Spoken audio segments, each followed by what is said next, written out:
gentlemen, it's supposedly 19 days until the world ends. December 21st is 19 days away. And I've got a bunch of articles here where people are freaking out, not sleeping, not paying their bills, not going to work. Quite a few people think Planet X, Nibiru, will be hitting the Earth. Of course, there are hundreds of thousands of amateur astronomers who can find tiny asteroids millions of miles away. But we here are to believe that Nibiru is going to be smashing into us because the Mayans said so. By the way, the Mayans did not say so. And that this huge planet is very close to us in the solar system. In fact, it's already closer than Mars and is going to kill all of us. So I guess that's it. 19 days to live. Sayonara, as they say. A planetary seppuku is in the offing. Okay, let's get serious here. We're going to be breaking down the so-called fiscal cliff. Excuse me, I said 19 days. It's 18 days.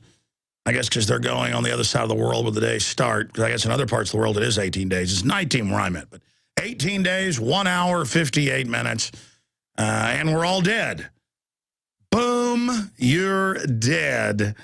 The evil, it's one of my favorite sayings, will be killing us. Just like you're dead, boom, you're dead if you don't give Al Gore all of your money through the carbon taxes. Okay, so we're going to be going over some of that today. But seriously, more of this humor is just gallows jest, because I saw this about a week ago at drudgereport.com. We wrote articles about it at Infowars.com. So did the New American Magazine, so did the Weekly Standard. And it's all documented that the end of the free internet as we know it is here. In fact, guys, I forgot to print this because I saw this in the stack and it reminded me that this is coming to a head. And then we printed a couple articles.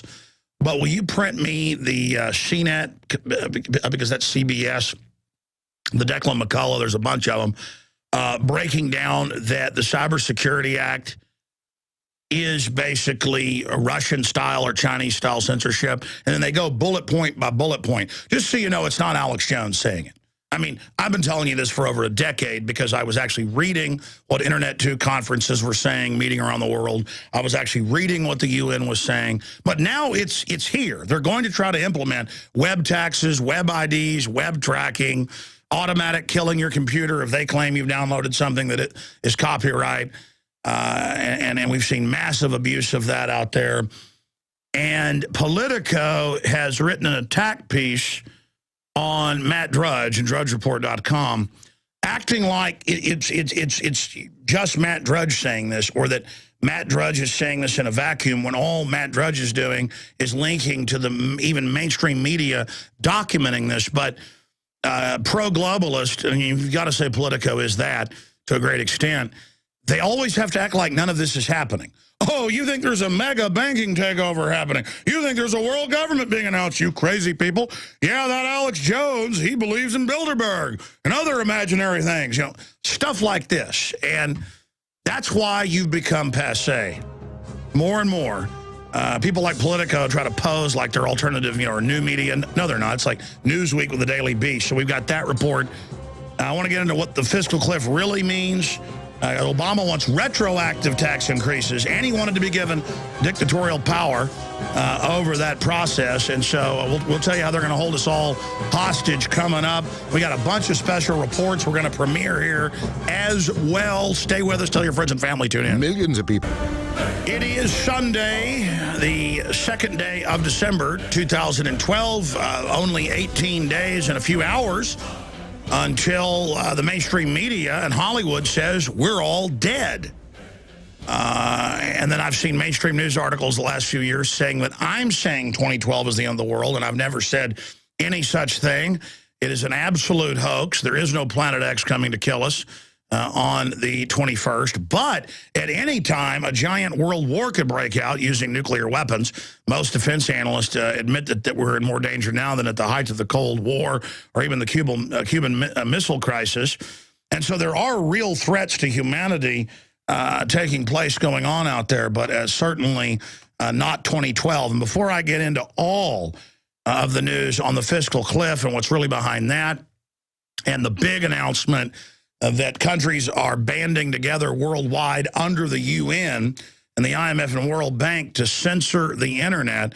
We've known this has been coming for a long time, and I want to decipher really the propaganda out there by Politico and others saying there's nothing to worry about. Kind of like they said, there's no carbon taxes at the Copenhagen meeting, and then it turned out there were giant carbon taxes they were pushing.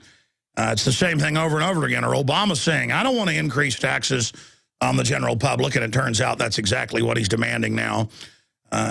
With the fiscal cliff is where they hold us hostage with all these entitlements and then shell us on accepting new taxes and expanded taxes and retroactive taxes. So all of that is coming up. But on the 2012 issue, here's the Daily Mail. NASA warns Mayan apocalypse stories pose threat to frighten children and suicidal teenagers.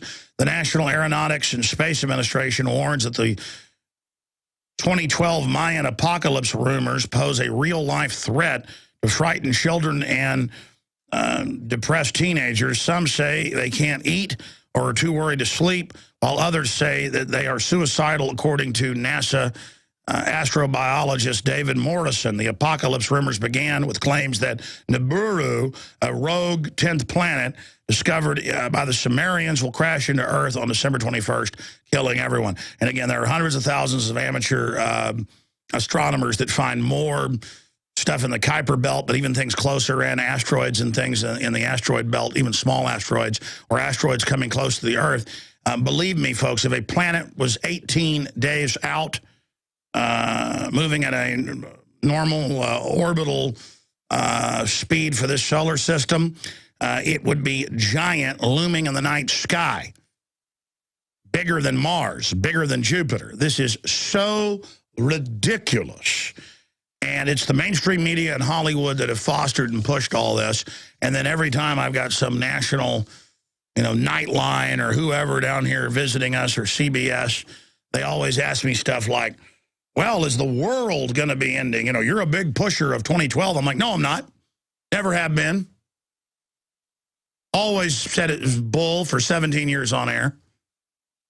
And that's what's so frustrating about this is the corporate dinosaur prostitute deceptive media, the state-run media, the globalist foreign banker-run media, the collaborator trader media, the dumbed-down repeater media that just takes press releases from government corporations and lazily regurgitates it back out at us. They have so effectively dumbed down the population in the last 100 years of this intensifying in television and the whole decadent culture that they'll probably get away with it. So, but remember, it's never been the mass of bleeding sheep that actually affect the destiny of human development and civilization in our society and humankind. It has always been a tiny minority of evil with a much larger minority of good contending for the control of the future destiny and development of society. We also have massive news, obviously, on the fiscal cliff and the economy. We're going to be getting into that. And again, global government now seeks total control over the internet. That's a natural news story with all the links and proof. Weekly Standard, UN to seek control over the internet, Wall Street Journal, Google have all put out press releases confirming that. I've read what the UN's been pushing forever, and I know this is true.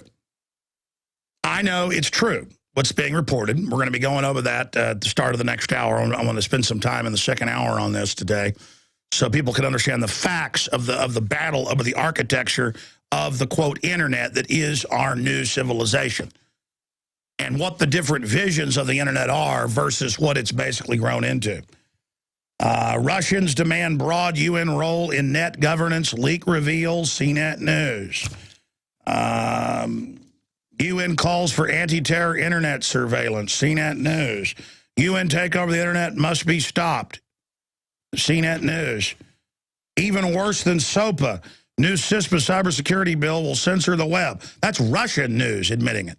Because cybersecurity ties into this. Obama has actually been going along with this while putting out rhetoric that he's not exactly for the UN takeover. Just like his lawyers wrote the NDAA, indefinite detention of the American people, just open, no doubt, 200-proof tyranny. 110% evil. And then whenever it looked like it was about to be beaten, he came out and said, well, A, I'm against it, and B, I'm going to veto it. And then it turned out he'd written it. That came out in congressional testimony. His lawyers had, because senators were getting blamed for it. And they said, look, here's the letter from the head White House counsel. Obama has called senators demanding we do this, and that he is a lawyer and is a constitutional lawyer. And we've played the clips from the Senate floor, helped write this. So don't blame me. We don't want this in there. So, of course, Obama's acting like out of one side of his mouth he's not for this because he's there to deceive you. I've got an article here out of Fox News. Angry New Yorkers, just to show how this ties together, say Obama pledged to cut red tape, ignored by FEMA. They've still got 800 giant government housing facilities in New York alone with tens of thousands no power. Areas of New Jersey still don't have power. And the government's using Agenda 21, global zoning, to say, oh, all over the New Jersey coast, you can't rebuild your house or hotel because it's bad for the earth. You're not allowed to build anymore on your own property. They'll buy you out for pennies on the dollar, then turn around a few years later and let mega corporations move in. This is what corrupt, fascistic government is all about. Fascistic, authoritarian, crony, insider, monopoly, fraud, mafia government at the top. That's really what it is. They're exempt from all the rules and laws they pass globally. They're outside of that. They don't pay taxes. They don't pay corporate taxes. They don't pay individual taxes. They're all exempt or pay almost zero tax, all these top globalists. And that's well admitted. All the EU bureaucrats, zero taxes. Just type in EU bureaucrats pay no tax. And they write the law to have 80% tax now in France. That is the model of the world. They say the model of the EU, and they want to merge the EU with Russia. That's now being announced over the weekend. I have that up at Infowars.com. Mainstream news announcing that. Russian press releases out of the Russian government. And then, of course, they've already started in 2007. It's in my film Endgame. Blueprint for Global Enslavement, merging the European Union with the American Union that Bush signed in 2005 at Waco, Texas, with Vicente Fox and Paul Martin. Do you understand we're already under global governance? Just like they celebrated the 60th anniversary of the European Union in 2007. Did you hear what I just said? They celebrated in all 25 member states. Literally no one showed up for the parades and the fireworks in every major capital in Europe. They don't care, though. Taxpayers paid for it. Jugglers, floats, you name it. No one lining the streets. 60-year anniversary in 2007. I thought the euro started in 2000. No, it started in a trade agreement in 1957, the Treaty of Rome. Go read it. And look, that's my point. We're already under a global corporate governance. Read our article, banks declare they've conquered the U.S. and Europe. Dozens of video links and text links to the heads of the EU, the heads of the State Department here, all announcing we're under global government. The Pentagon has been told that they now work for foreign banks and that America has been dissolved. That's why this year Obama, 3 separate times, told Congress, you don't launch wars. We don't care what you do. The UN gives us orders along with NATO. And speaking of that, when we come back, it's mainstream news. I'm going to cover it. Obama says he's going to take the power of the purse away from Congress. You can't make this up. Ladies and gentlemen, we are back live, and let's go ahead now and get into the fiscal cliff. And this is what they do. The globalists have done this in hundreds of countries, third world countries, first world countries, old world countries. Who are they? They are the central private mega banks that have gotten the control over the issuance of currency and credit to themselves. They can release unlimited derivatives, unlimited fiat. They can do whatever they want, but they get real wealth by getting you in debt and your country in debt and then tricking you to wave your assets over to them. And going over these articles here, Boehner, flabbergasted by Geithner offer. What was the offer last Friday?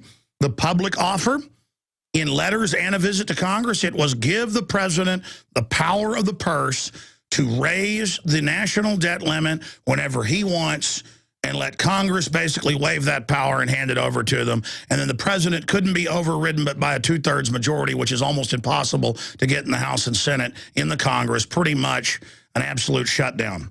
Speaker John Boehner said he was flabbergasted with the White House's initial proposal to avoid the so-called fiscal cliff. The Ohio Republican said he told Treasury Secretary Tim Geithner, "You can't be serious," when the lead White House negotiator presented the plan to the GOP congressional leaders last week.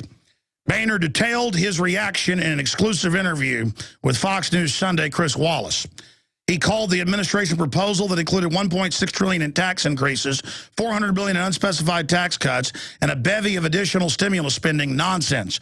3 weeks have been wasted with this nonsense. And again, just like they held everybody hostage 4 years ago in 2008, and you can go look at the congressional testimony where the Secretary of the Treasury, Paulson, threatened martial law and taking the stock market to zero, basically, the Dow Jones, if they didn't give the mega banks unlimited trillions of dollars. Not the $887 billion you were told about, but a wide open window from the Federal Reserve, open market window, unlimited percent credit for the mega banks so they could loan it out to us at 10, 20, 30, 40, 50% in some cases.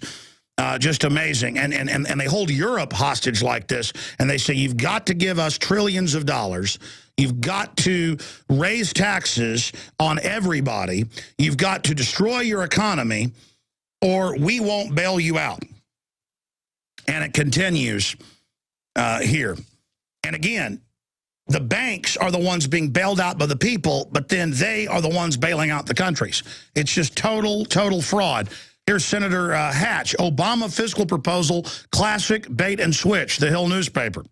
The top-ranking Republican on the Senate Finance Committee accused President Obama of pulling a bait and switch this week with the administration's proposed deal to avert the so-called fiscal cliff.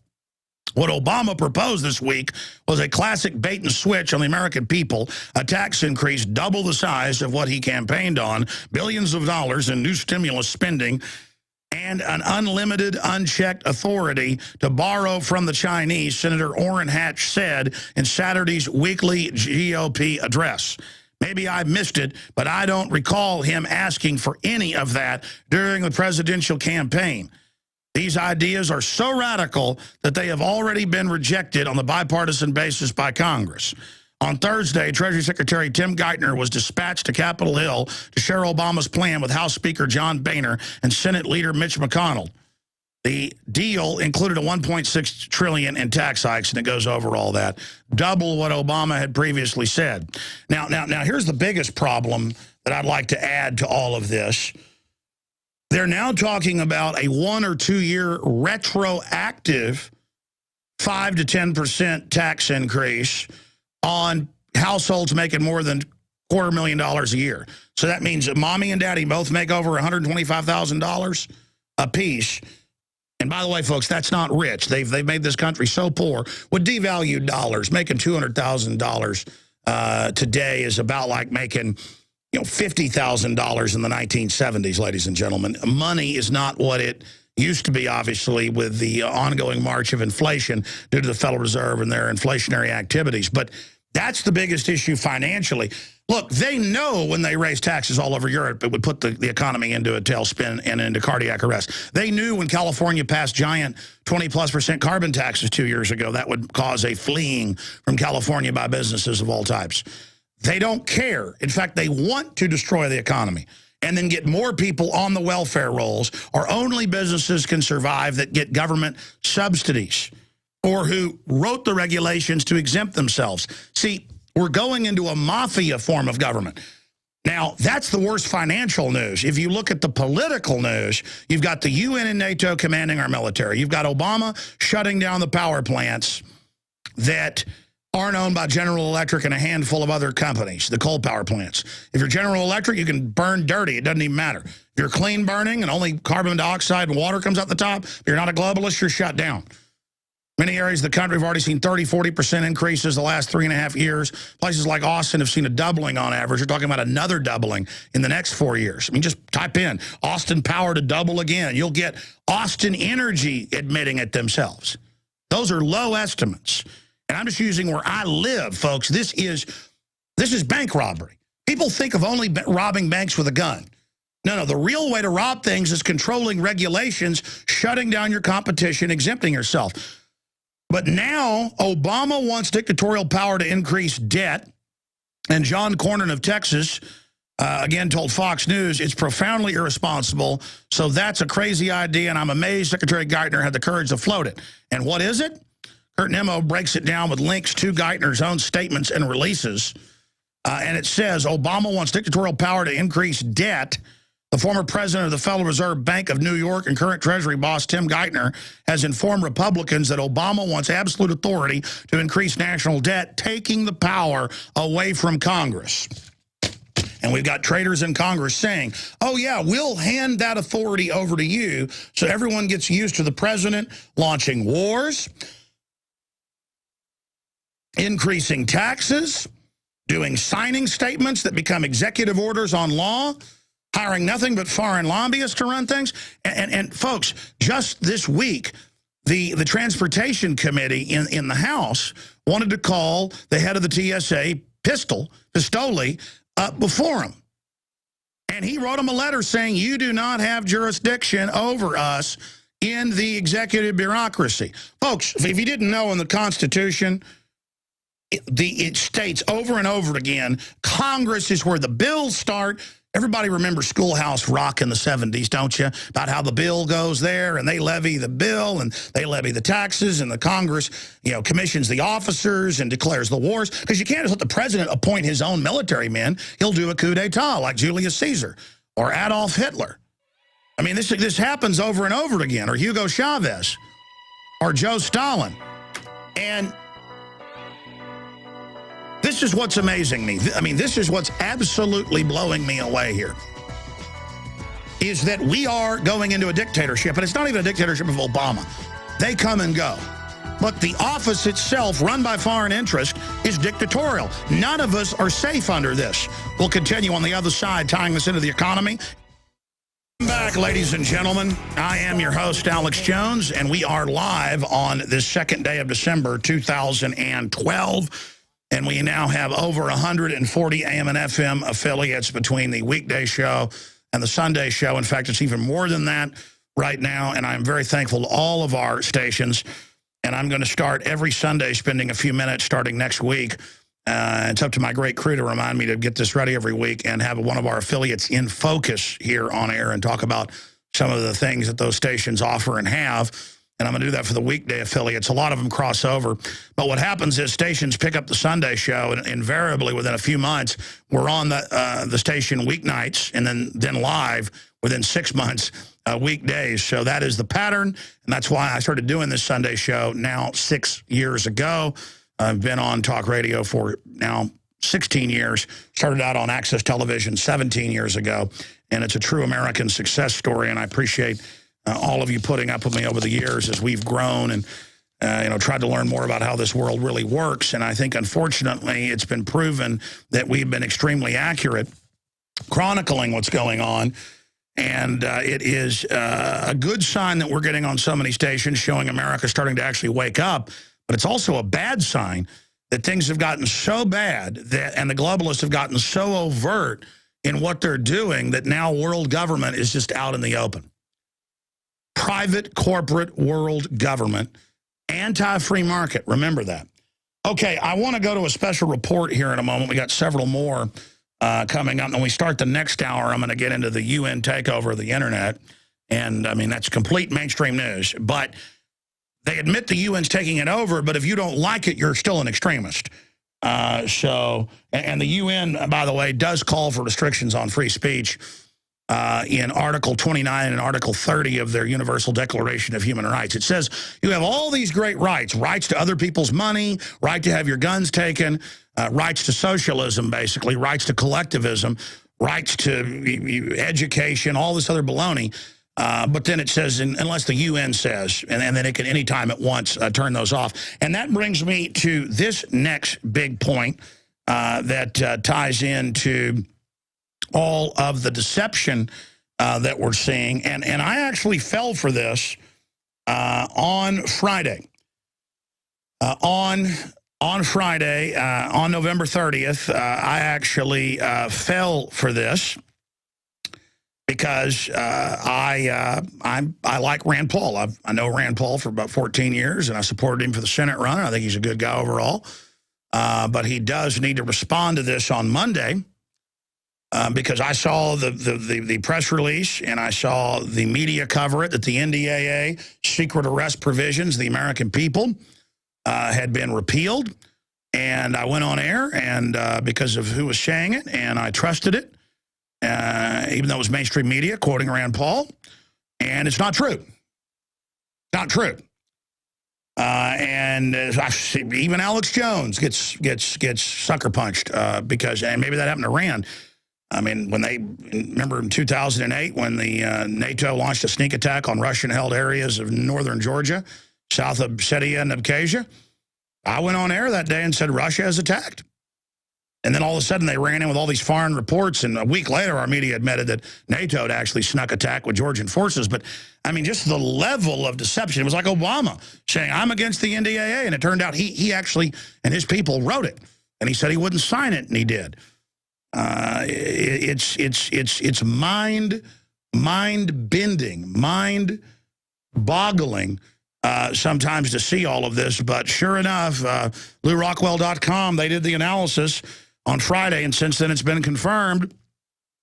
It says, unless an act of Congress expressly authorizes such detention, which the last act of Congress did. So it says they're not allowed to secretly arrest and disappear you, unless there's an act of Congress saying it, which the last act of Congress, NDAA, from December 31st, 2011, remember that Obama signed, passed 2 days before that, December 29th it was, that Obama signed it New Year's Eve, December 31st. So, and the average person is not a lawyer, and doesn't know what they're reading here, but it's been looked at. Now there's a bunch of constitutional law groups out saying just new levels of deception. Don't worry, we're not going to secretly arrest you. Don't worry, we're not listening to you without warrants. Remember that 5 years ago? And then now they go, we listen to everything you do illegally. Shut up. This is how these globalists operate now, and it is absolutely, thoroughly disgusting. Again, we're going to get into a report on Manchurian Candidate mind control that mainstream media has been picking up concerning the Batman shooter now when we come back to the next segment. And then I'm going to get into globalist propaganda airing on our airwaves with taxpayer money. And I'm going to get into the UN takeover of the internet, as I mentioned, on this Sunday News Blitz every Sunday, 4 to 6 p.m. Central. And, of course, there's the weekday show, 11 a.m. to 2 p.m. Central Standard Time. The government can still black bag any American.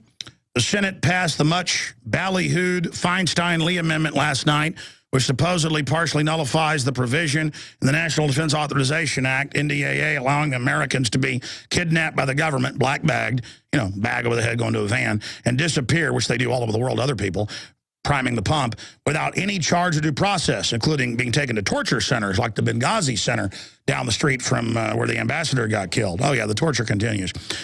Senator Rand Paul put out a press release declaring victory, but as Congressman Justin Amash points out, the wording of the amendment effectively codifies tyranny.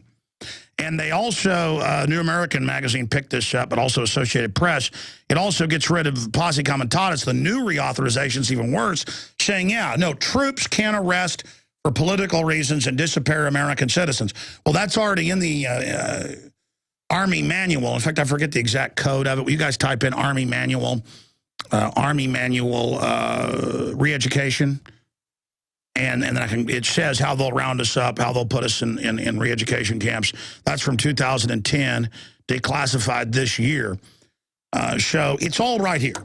And it's for you. Remember, the entire Homeland Security training system, from the Homeland Security documents that we've broken repeatedly, the MIAC report, the Homeland Security reports, you remember those, saying returning veterans are the #1 terror threat, gun owners, conservatives, libertarians, land rights activists, Christians who believe in the second coming of Christ, the entire military, the entire police force, they had a drill this weekend in Austin. There was even a press release put out.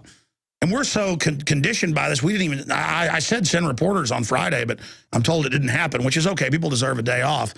But the reporters were telling me about it and showing me the press release where the city of Austin was practicing with the feds for a terror attack, a dirty bomb attack. And guess how it started? Libertarians.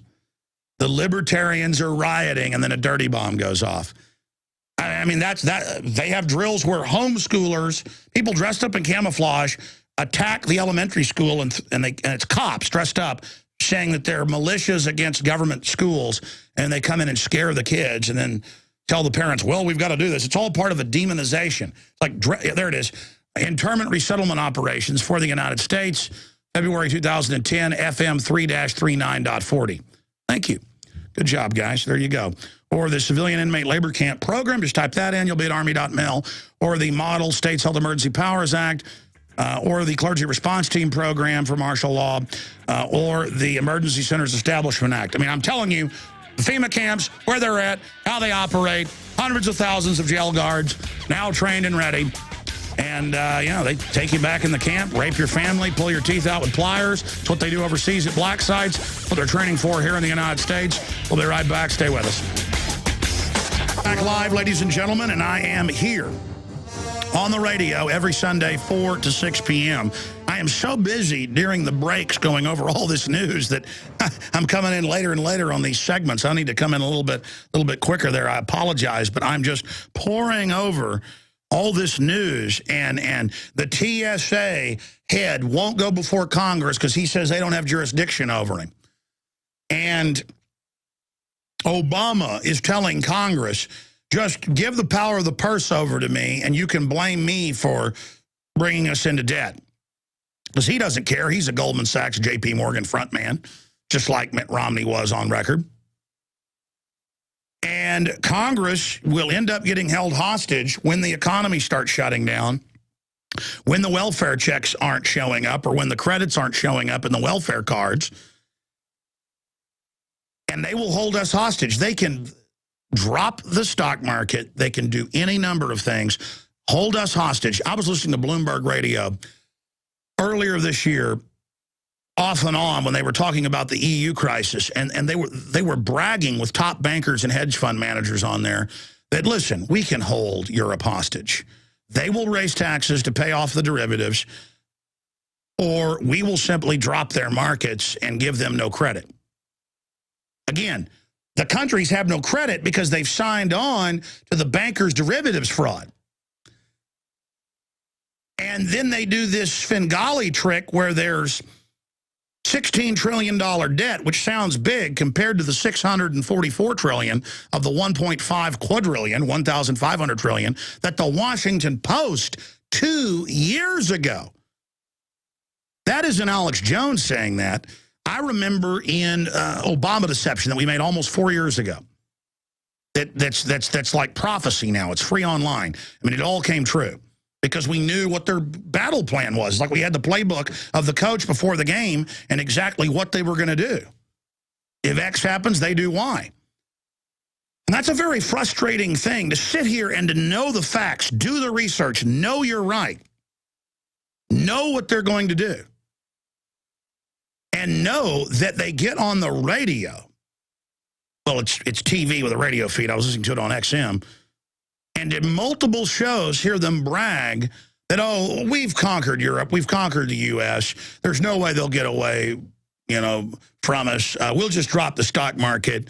And they write this in news articles. Anybody who's an investor and reads this stuff, you see it out there. They admit it on CNBC. They admit it in even Time Magazine.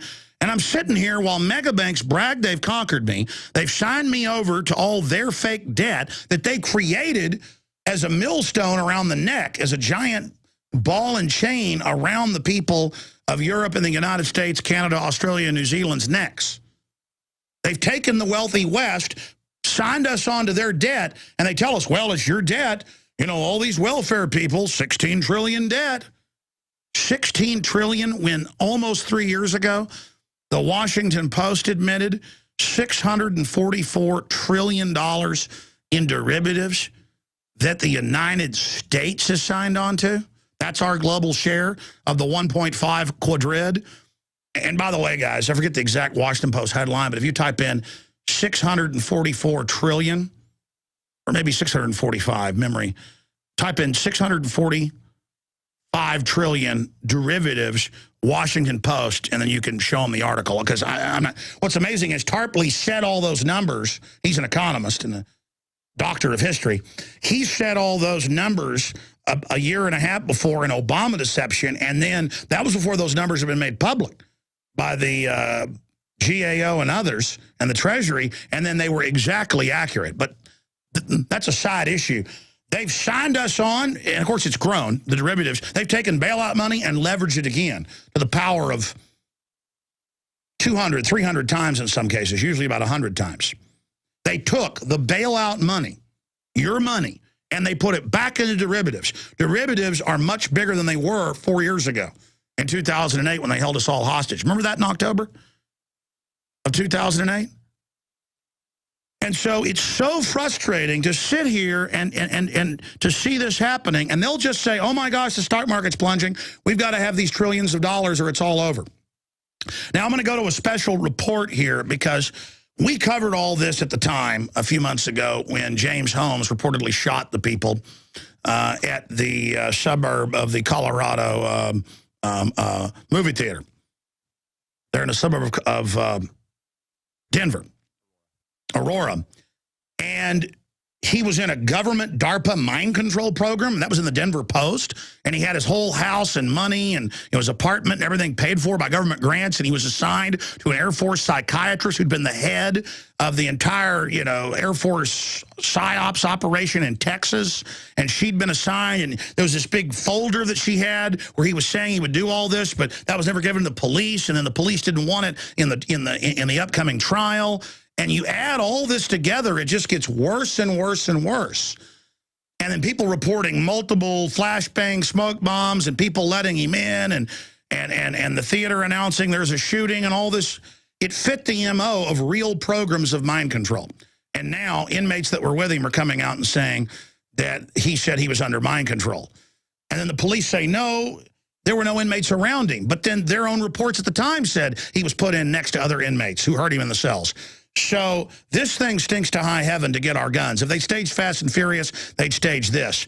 Let's go ahead and go to this report by David Knight from InfoWars Nightly News, one of our great reporters breaking this down. I'm David Knight with the InfoWars Nightly News. Now, yesterday, two related stories broke on Drudge Report and elsewhere nationally. The first one was from InfoWars.com, and it talked about an update to the Batman shooter killings. Now, in that update, an inmate told by James Holmes that he was programmed to kill by an evil therapist. He felt like he was in a video game, and he said music from the soundtrack was a trigger for him to kill. Now, the other story concerns the death of a CIA scientist in 1953. Now, both sides agree that Dr. Frank Olson died from a fall through a closed window with the curtains drawn at the high-rise Statler Hotel. They also agree that he was given 9 days earlier a brandy that was laced with LSD in a CIA meeting. But after 60 years, Frank Olson's family has filed suit, alleging that the CIA murdered their father because he was going to resign. Why would he resign? Because he was horrified by the biological and chemical experiments that he had witnessed while working at the CIA. Now, a 2009 book titled A Terrible Mistake, The Murder of Frank Olson and the CIA's Secret Cold War Experiments, by H.P. Albarelli, does an excellent job of chronicling not only the death of Dr. Olson, but the key roles that Nazi war criminals and Japanese war criminals played in developing these programs for the CIA. It also discusses the origins of the MK-Ultra program and the assassination programs that the CIA created at that time. Now, one of the problems I have with the book is that it takes the naive position that these experiments have stopped. Really? Do we really have a kinder and gentler CIA? Well, yes, 20 years after Dr. Olson's murder, some of the dark secrets of the CIA were revealed during the Church Committee as well as the Rockefeller Commission hearings. You may recall then Director of the CIA, William Colby, demonstrating a heart attack gun. Yes, Mr. Chairman, and a special one was developed which potentially would be able to enter the target without perception. But the CIA and many in power at the time were very angry about that. And William Colby was replaced by George H.W. Bush. The Olson family had at that time been looking for justice for 20 years. And in the background, some familiar names were obstructing that justice. Donald Rumsfeld was then the White House Chief of Staff, and Dick Cheney was a White House assistant. And it was discovered 10 years ago by a history researcher in the President Ford Library that the two of them were conspiring in memos to cover up Dr. Frank Olson's death. This is what they found in a memo between Dick Cheney and Don Rumsfeld. The Olson lawyers will seek to explore all the circumstances of Dr. Olson's employment, as well as those concerning his death. In any trial, it may become apparent that we're concealing evidence for national security reasons, and any settlement or judgment reached thereafter could be perceived as money paid to cover up the activities of the CIA. Well, in fact, they did pay money to the Olson family during the Ford administration. It was kind of hush money, but what the family really wanted was justice. What the family really wanted was truth. And there hasn't been a change of heart at the CIA. There really wasn't even a change of regime in power. Rumsfeld and Cheney were still players at the time of September 11th. And the Bushes had significant ties to bin Laden. Now, the book, A Terrible Mistake. Great job, David Knight. The full report is up at Infowars.com right now and posted at prisonplanet.tv, but that's part of it. We've got more special reports will air in total coming up in the second hour straight ahead. Folks, the CIA is run by foreign banks. It runs giant torture camps worldwide on record where children are tortured in front of their parents, okay? The CIA is not America. Coming up, I aired this Friday, premiered it in Overdrive, but a lot of stations don't pick up the fourth hour of Overdrive when I do that. Some do. So I'm going to air this J.P. Morgan caught red-handed video where they're running TV ads for the holidays, basically implying that they are Americana, that they're underwriting everything that's good in America. So I'm going to premiere that towards the end of this hour. I also want to play a piece with Jakari Jackson, a boil down of a 30-minute interview he did with the godfather of climate change deniers, Mark Moreno, to give us the latest. It's very important information. And that is coming up as well. There's one more thing I want to do here, and I want to plug this later in the hour as well, just to get media attention to it so we can cover drones and then have the media show up and get our perspective on how the military-industrial complex is using our money to militarize things against us, and I have a stack of news on that as well I'm going to be getting to coming up. That we need to have our own little drone mob and probably watch the system freak out about it or something. I mean, at least that's what we hope, because then that'll get even more attention to it. It's kind of like storming the Capitol twice to bring attention to the TSA so that they would bring the legislation back, which they're now doing. And we didn't really storm it. The media called people angrily, rushing in and getting in their legislators' face, storming it. So their attempt to demonize us actually helps because they've already lost all credibility. But the system is delusional. It doesn't understand how much it's disliked. So drone makers push Congress to move up domestic deployment date. Drone crashes increasing. We're going to get to all that. But here's Melissa Melton and Jakari Jackson with a quick video report that I'll narrate here for radio listeners on it as we go out to break and then come back with the UN takeover of the internet. Here it is. I'm Melissa Melton. And I'm Jakari Jackson for the InfoWars Nightly News. Now, you've heard us talk about drones, hashtag drone mob. We have set a date. It will be December 8th, Zilker Park in Austin, Texas. Now, as you can see before us, we have here our very own Black Ops 2 drone. We've had this thing for a few weeks, but because of various things, we haven't had a chance to open it yet. So we're very excited, and we're going to open it right now to show you what we have and what we're dealing with. So let's take a look. This is how they're using little, weaponized special forces kits. That's what it looks like to make everybody accept drones along with the video games. They call them care packages. And again, we're gonna have some larger drones out there. You're a winner when you open the box. And by the way, they they say don't fly the drones above 400 feet, then there's no FAA jurisdiction. I think you might want to take a look at this instructional booklet to tell you how to do that, because this is going to be Zilker Park next I don't know how many is real. You have a magnifying next Saturday at noon. Jakari and Melissa and other crew are going to be out there. I don't know if I'll be out there. I might. You know, I love meeting fans and listeners, but at the same time, it just feels like you're grandstanding. So, when InfoWars last used drones, they were shot down. Not this time. This is a peaceful fly-in contest meant for fun and awareness.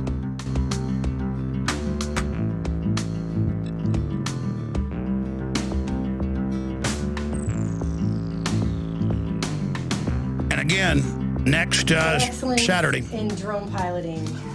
You've been awarded right here with the medal. You're going to be the next one to be drafted. I have power. I'm now on the records. Official drone pilot. Well, you were already on the NSA database records anyway. Oh, that's true. And by the way, that's what it's all about, just conditioning everybody to robots. They're using drones as kind of the robot century rollout conditioning mechanism. So I'll be getting into those articles as well here today on this Sunday transmission. But Obama punts to Congress over UN saying we recognize Palestine. We'll be getting into that some as well today. But the military-industrial complex is using our money against us to enslave us in a classical takeover. We'll be right back. The websites are prisonplanet.tv, prisonplanet.com, and Infowars.com. We are now into hour number 2 on this Sunday transmission. I'll be back tomorrow, 11 a.m. to 2 p.m. Central, 12 noon to 3 p.m. Eastern, blasting out on XM 166 over 140 AM and FM stations. Just got a 50,000-watt AM in Bakersfield's turning us on. Was it today, carrying the Sunday show, or is it next Sunday? Point is, we are getting so many new affiliates. Very thankful to all of them. Perhaps the Republic and Free Humanity does have a shot at kicking the globalist out and getting our basic freedoms back. If Alex Jones is becoming so mainstream, I think that is a very, very good indicator. Okay. I have followed the architecture of the internet deeply for 17 years. Now, does that mean I know how to program a computer? Absolutely not. Does that mean that I'm a tech geek? No. What I do is I read what DARPA is putting out to congressional level committees that is restricted but not classified. What I do is read white papers put out by global consortiums of government and academia, like the Internet 2 Consortium, as has been called for 14 years. And I read the minutes of their big meetings they have each year in London and Tokyo and Austin, Texas, where they've met. I follow what the UN statements are in their policy meetings.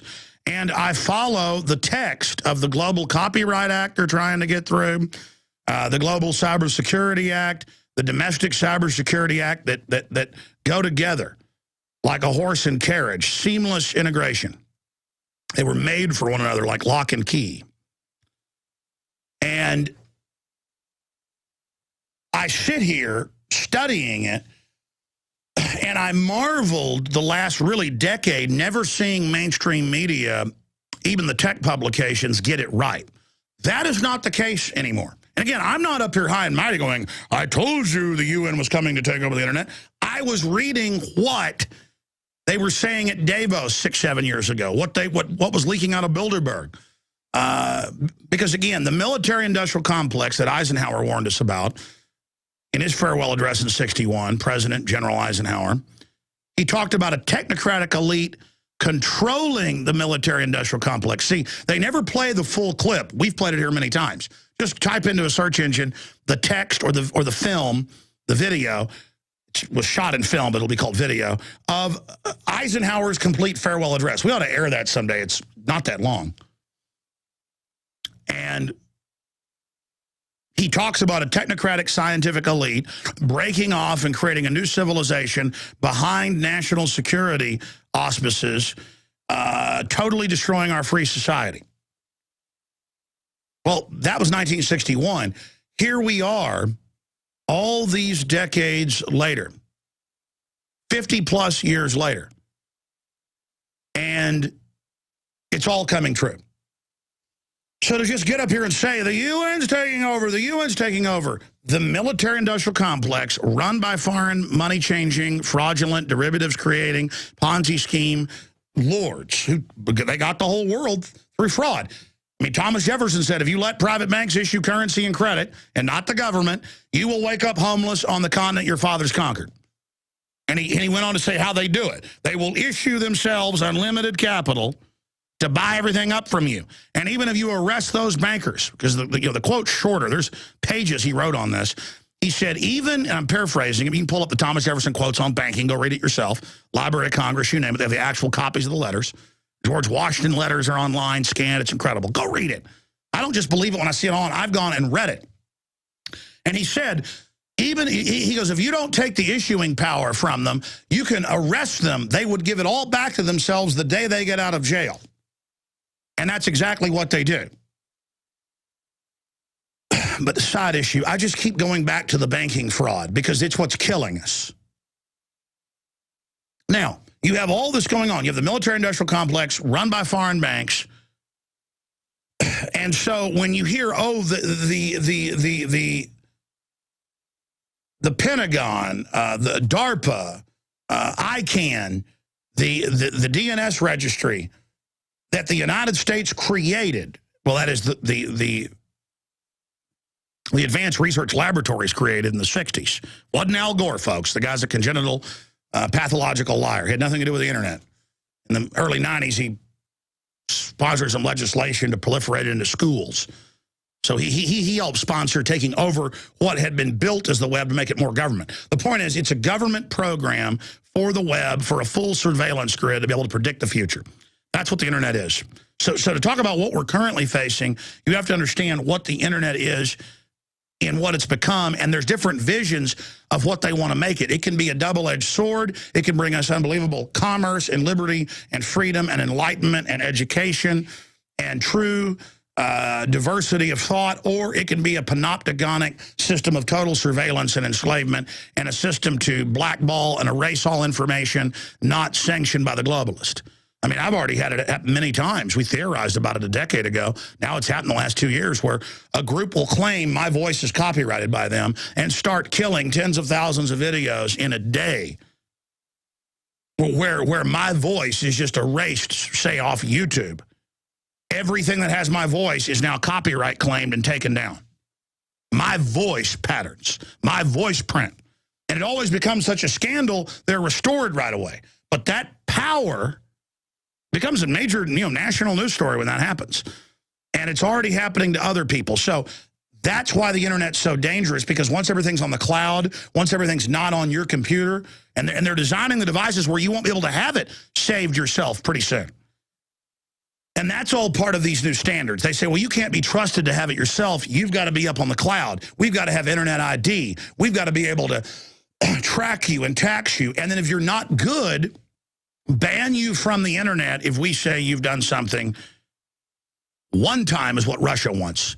One time is what China wants. The U.S. says no. 3 times if somebody claims you've done something wrong, you're banned from the internet. Well, that's banned from living.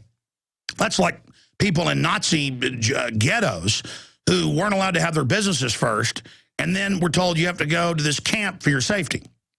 You won't be able to buy, sell, or trade. You won't be able to get on an airplane, leave the country. They're already announcing all the old authoritarian controls that come out of a Judge Dredd comic book. I was at Half Price Books yesterday, and my son said, can I have these 1970s Judge Dredd comic books? It was like 30 of them for $10. I said, yeah, you can have those. And he's reading them to me today, driving to work, and it was like, this is what Agenda 21 is, Dad, where they wall everyone off. They have a tax on breathing, and they break up the families, and they surveil everyone. Daddy, this is what's happening. Well, yeah, because all that dystopic stuff from the 70s was based on what the UN and the globalists actually wanted. The Philip K. Dick novels are all coming true.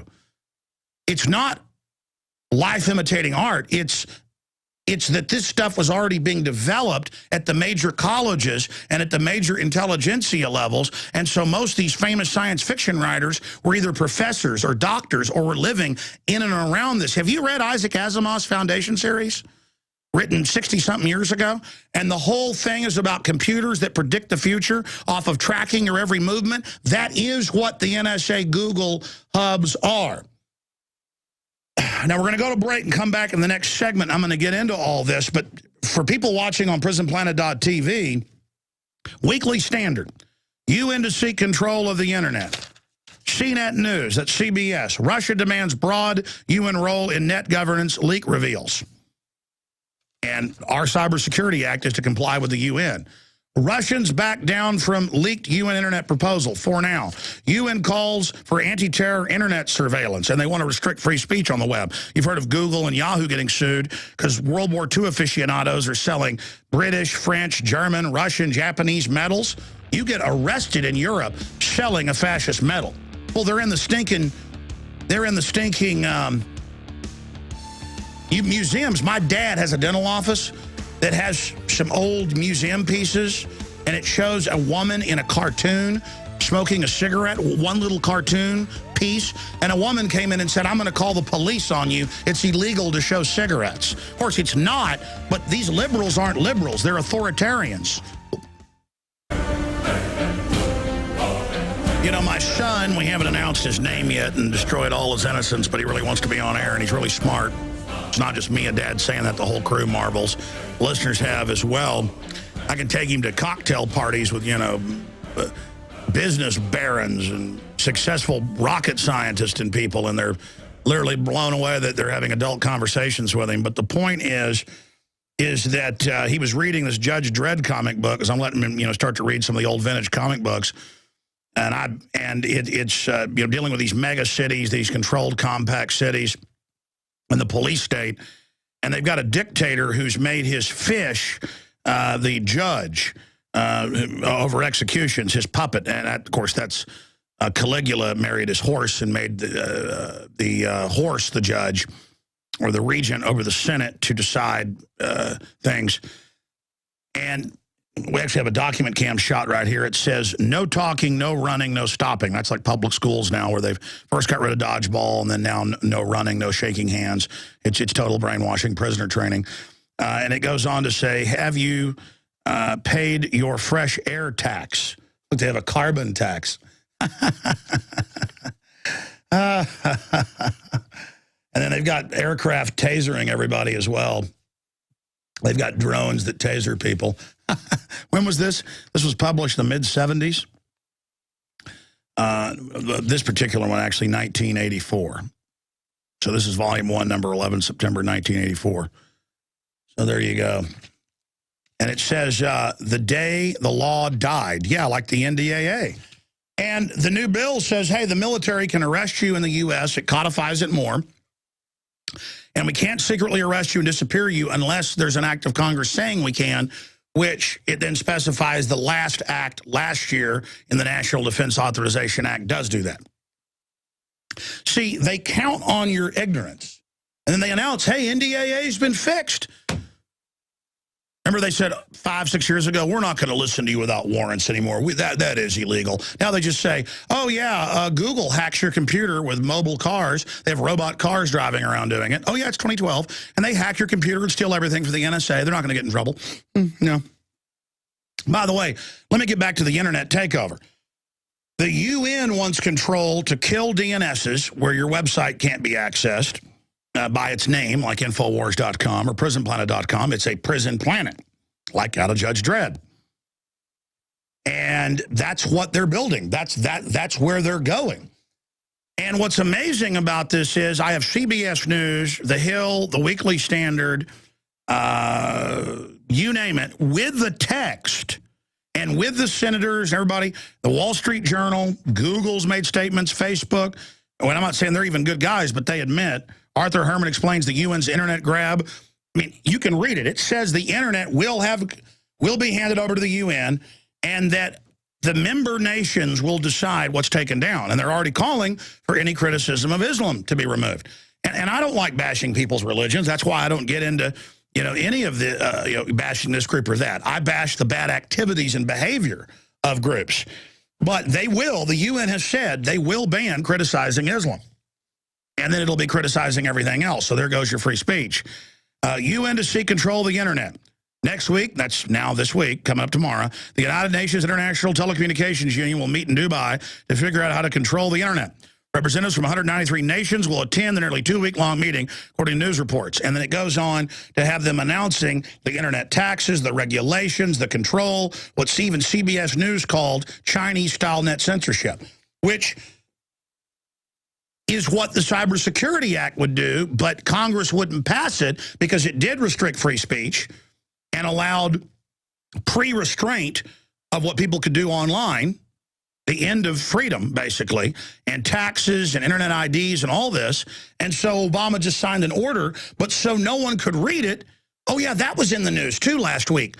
Obama won't let Congress and even the Intelligence Committee see his secret cybersecurity order. He said he'd sign an order implementing it, and now it's coming out because the UN's bragging. He's saying he is going to hand it over to the UN.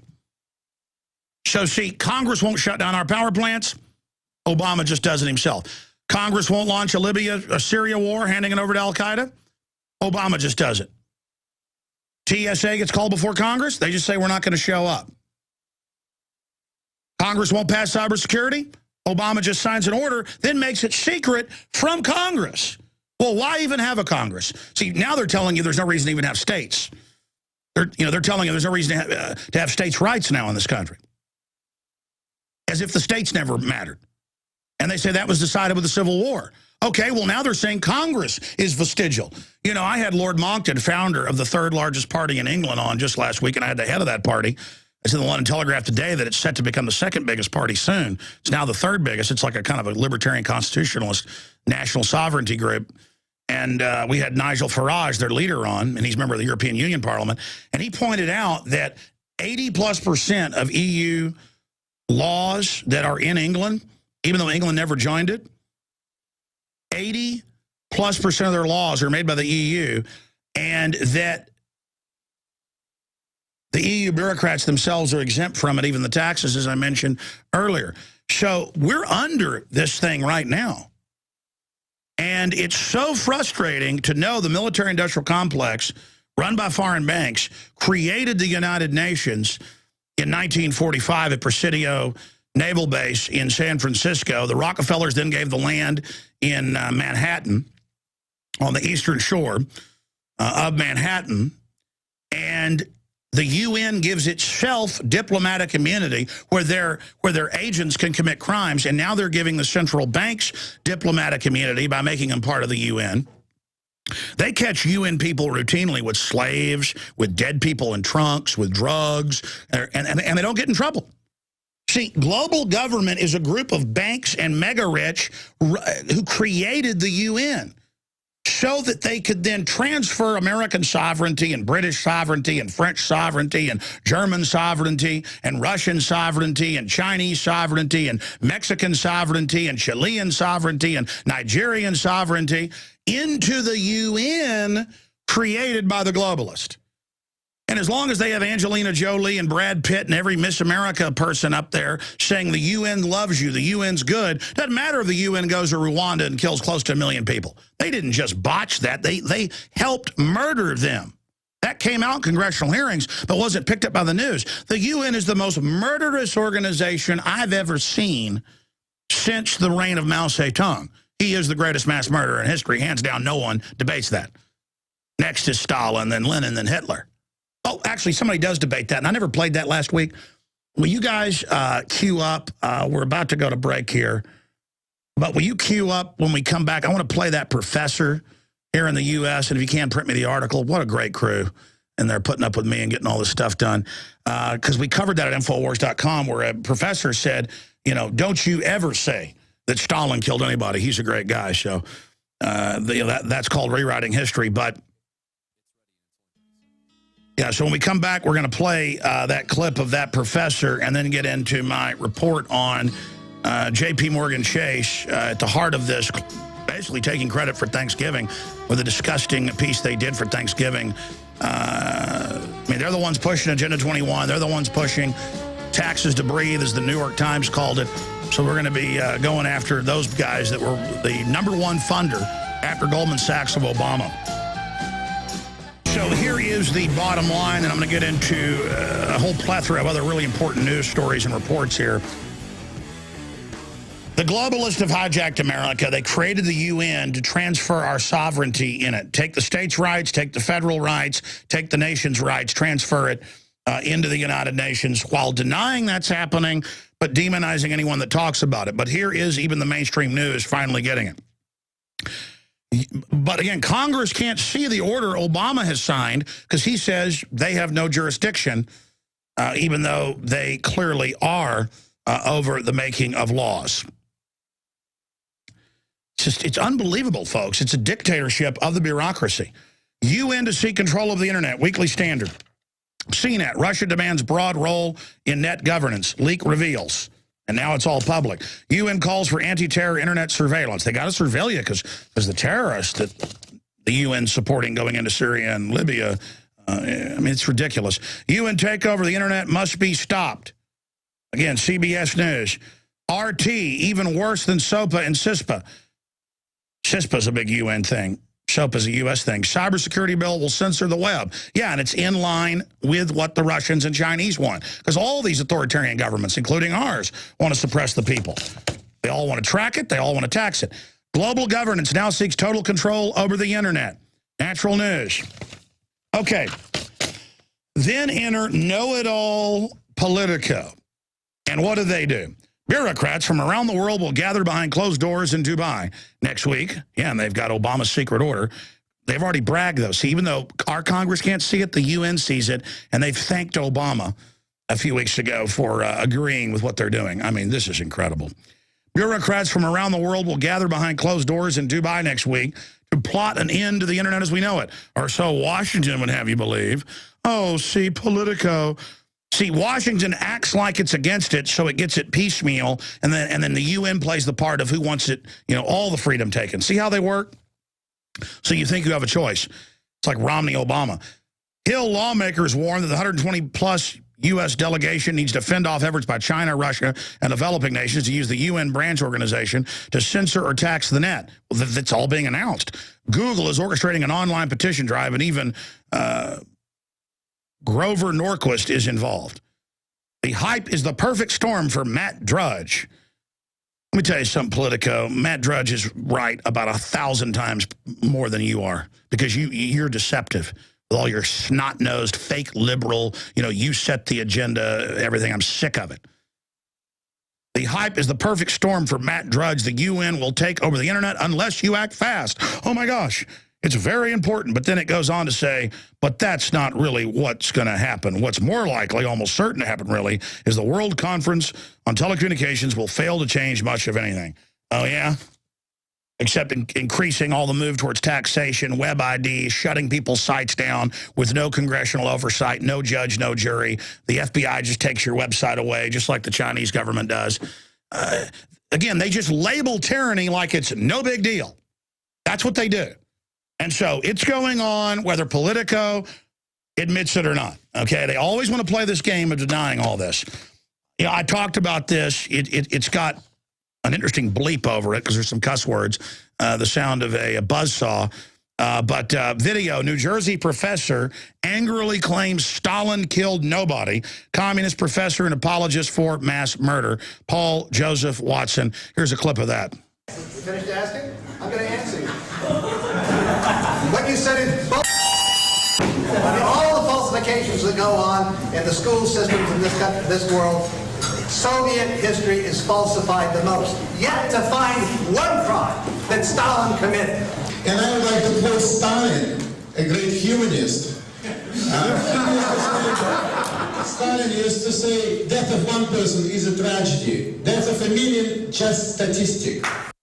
Yeah, unbelievable. Go read the article. Go see the images of the millions Stalin killed.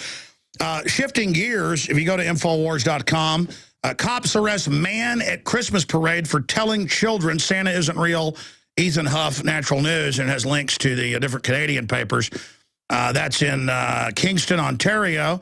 And he was out there telling people that Santa Claus isn't real and is a fable, so they arrested him for, well, I guess disturbing the peace. Kind of like they'd like to arrest you if you say that Obama didn't really kill Osama. Osama was dead 10 years ago.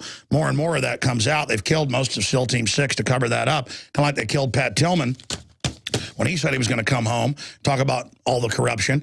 But let's go ahead and go to myself. Last weekend, I was out in an open-air market, came across a Santa Claus. I had my children with me, and I said, hey, you know, are you as real as bin Laden? And he said, oh, I'm a lot more alive. And he goes, have a good one, Alex. So I couldn't even get, I guess later I talked to him. Santa is a listener. I guess he knows all our names. I guess he is real, or I'll be arrested. Here's a short clip of that. What are you doing out there? How you doing, Santa? I'm doing great. I'll see you soon. Are you as real as Osama bin Laden? I'm a whole lot more alive. Absolutely. There you go. Well, there's another fable, ladies and gentlemen. Merry Christmas, Alex. All right. Take care, buddy. Merry Christmas. All right, ladies and gentlemen. Now I can't even make jokes with Santa Claus, not knowing that the guy was a listener. I thought I would stop and here at the local shopping mall and get him to make a comment about bin Laden not being real. And lo and behold, the guy was a listener. So Alex Jones signing off for Infowars.com. Okay, we've got our final segment coming up. I'm not going to have time to air the Mark Moreno highlights of an extended interview Jakari Jackson did with him on Friday, but I will air that tomorrow on the weekday show. Also, I've known Joe Rogan since about 1998, accomplished comic and a very interesting person. And I've known Joe, really well for a long time. He invited me out to see a show last night, sold out here in Austin at the Moody Theater at the W. And I did my best interview ever with Joe. We got about a 45-minute interview conducted at the start and at the end of his routine, and he gets into the New World Order, everything. That's going to air, I think, in pieces this week on the weekday show. And we're going to be talking about the nature of the media, so much more with Joe Rogan, a UFC commentator, host of Fear Factor, so many other shows, news radio, but really interesting person. And it's an example of how he's more successful now with 3-day-a-week video, audio podcast, with now about 1 million people tuning in each time conservatively, than, Howard Stern's been on the internet. And it's really an example of what I've been able to do. It just shows how big, dominant corporate media cannot contend with somebody that is not wearing blinders, somebody that's not going through a filter. And let me tell you, folks, it is quite a responsibility to know there's nobody out there to stop what I can say on the radio. There's no gatekeepers. There's nobody controlling me but my own conscience and the fact that I need to have responsibility in what I cover. And I know a lot of this stuff sounds absolutely insane. It's because the elites are insane. I mean, if you look at elites throughout history, it's rare when they're not megalomaniacs and out of control. And it's time for those of us that want to live in a free society and don't want to be slaves to step up, because good people don't crave power. Sickos crave power, so they tend to get in power over and over again. And it's time for us to step up and say no to the New World Order. Also, now that I have a bunch of extra editors and reporters, we've really got them in prime shape now. And we are just going to churn out some bombshell reports this week. Bombshell stuff this week on the weekday radio show. That's all I'm going to say. Bombshell. Bombshell. Bombshell with Ron Paul. Bombshell with Joe Rogan. Bombshell with some other stuff I'm not going to even mention here on air. It's going to be a bombshell week coming up. Now, when we come back, I go after J.P. Morgan Chase. Stay with us. I'm Alex Jones, your host. We're streaming video at prisonplanet.tv. Stay with us.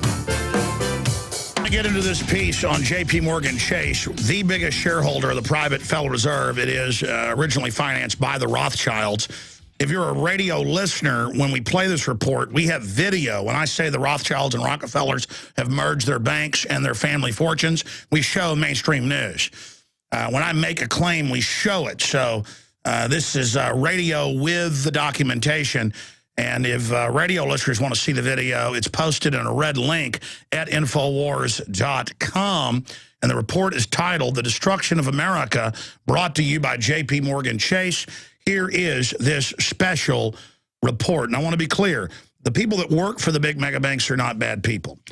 Even a lot of the mid-level folks are not bad. And they have real divisions that do real things. But at its top, it is a predatory group engineering the controlled takeover of this country. This is the foreign group that has conquered our republic and wants to run it into the ground, into receivership so they can buy everything up for pennies on the dollar. Here is that report.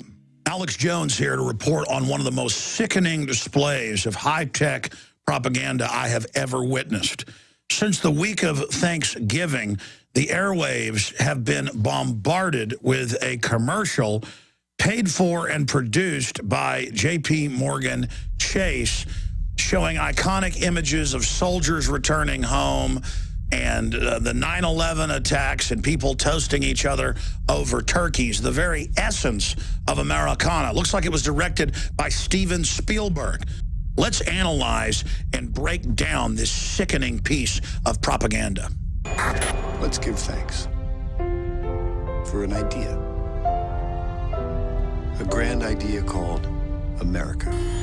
Deftly conjuring an image that only existed in Norman Rockwell's America. We are then told finally that this image of a beautiful and strong America is brought to you by J.P. Morgan Chase, the very authors of our decline and eventual collapse. It is incredibly painful to see them putting out this pro-family, pro-America image so that they can brand themselves to it, so they can tie themselves to it when they are at the heart of destroying our republic and taking this country into debt bondage.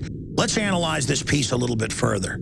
Imagine the cold-blooded calculation that when you're all sitting around watching the football game after enjoying the turkey with your family, grandma's there, the grandchildren are there, the fire's going, and you're bombarded every 10 minutes, because I was watching football with family as well, with J.P. Morgan Chase. J.P. Morgan Chase, they bring you America. They bring you prosperity. They bring you freedom when they are steering this country towards economic collapse, because that's how they conquer you, is by economic fraud. They want you in debt to them for nothing but zeros and ones that they created fraudulently on their derivative sheet.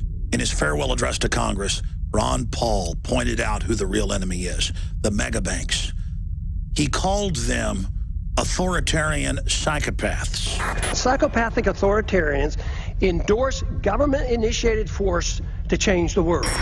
He went on to point out the fact that when Americans lost their homes, Goldman Sachs, J.P. Morgan, Bank of America, Wells Fargo, and others got bailed out. Why did the big banks, the large corporations, and foreign banks and foreign central banks get bailed out in 2008, and the middle class lost their jobs and their homes? The mega banks, led by J.P. Morgan Chase, over the last few decades, put their operatives into all the major regulatory positions. I think the truth is that Wall Street regulates the Congress.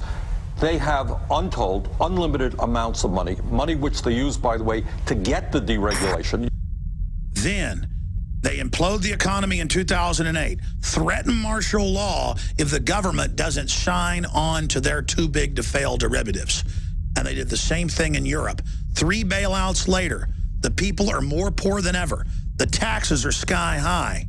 And the tax money is going to Goldman Sachs, J.P. Morgan, and others, who again brag that they've conquered the world. Aren't we all just living and dying for what the central banks do? To answer your question, we are absolutely slaves to central banks, because, and we'd love to be slaves of the economy, but the economic numbers continue to do nothing but trend. Is this global governance at last? Is it one world, the central bankers in charge? If authoritarianism leads to poverty and war and less freedom for all individuals and is controlled by rich special interests, the people should be begging for liberty.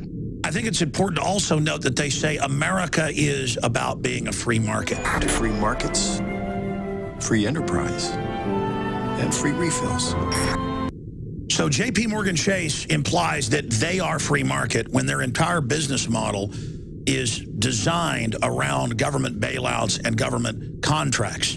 And when Goldman Sachs and JP Morgan are at the core of pushing planned economies via Agenda 21, their business model is shutting down their competition using government regulation and then exempting themselves from those regulations while becoming bloated on the blood, sweat, and tears of the American people via corporate welfare. The circumstances surrounding JP Morgan, how big an opportunity is this right now?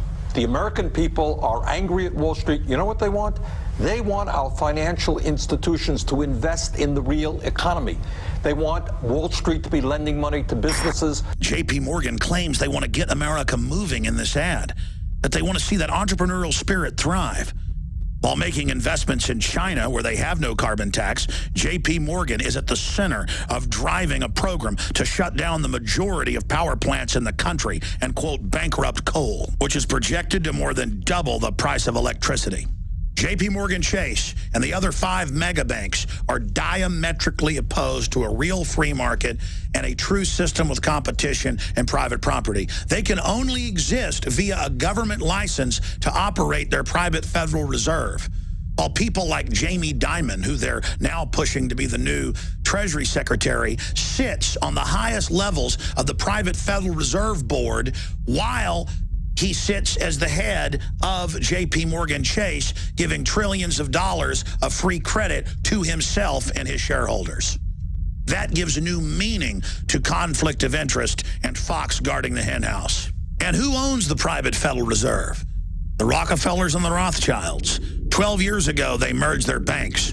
In 2012, they publicly merged their family fortunes. I'm not just talking to people in the United States. I'm talking to humans worldwide. We are under bankster occupation. They think you're stupid. They think you don't understand finance. They think you don't understand what fraud is. This is a criminal takeover by a group of globalists that have given themselves unlimited capital through fiat fraudulent derivatives. I want to close with a quote by one of our greatest founding fathers, Thomas Jefferson, because he understood who the enemy was 230 plus years ago. We need to understand who the enemy is today. If the American people ever allow private banks to control the issue of their currency, first by inflation, then by deflation, the banks and corporations that will grow up around them will deprive the people of all property until their children wake up homeless on the continent their fathers conquered. I believe that banking institutions are more dangerous to our liberties than standing armies. The issuing power should be taken from the banks and restored to the people to whom it properly belongs. Thomas Jefferson, the issuing power. They can issue unlimited fraudulent derivatives paper and then have government sign on to the fraud they created and declare us their debt slaves. I'm Alex Jones for Infowars.com. And if you are watching this transmission, remember, you are the resistance. All right, there is that report, and it's only the tip of the iceberg, but here's the Hill newspaper. Senator Hatch, Obama fiscal proposal, classic bait and switch. Well, it's a lot worse than that. I mean, when scum like Hatch is saying Obama's bad, look out. Because, I mean, you know, what he's saying is true. He says what Obama proposed this week was a classic bait and switch on the American people. A tax increase double the size of what he campaigned on, billions of dollars in new stimulus spending to be given to their friends, I would add, and an unlimited, this is his quote, unchecked authority to borrow from the Chinese, Senator Orrin Hatch. See, the globalist made a deal decades ago, back in the 70s, to let China leverage out all competition because nobody can compete with slave labor and suicide nets and forced abortions at the Apple Foxconn factories. And just like we can't compete with 30 million illegal aliens that'll work for less and they get welfare. It's designed to make everybody poor except for the ultra-rich. And that's the system that we're facing here. This is the system we're dealing with. And Goldman Sachs, JP Morgan are the 2 biggest contributors to Obama. They were also to Romney. They want him to get us further into debt. It's all zeros and ones they loan us. And then when we go belly up with the increased taxes and the rest of it that stalls the economy, they'll come in and pose as the saviors again with a VAT and a carbon tax to, quote, get the country going again. The power to tax is the power to destroy. Understand it. We either stand against this or America is dead. This is a new dark age the globalists are forming. Great job of the crew. God bless you all. See you back tomorrow, 11 a.m. Central, Infowars.com.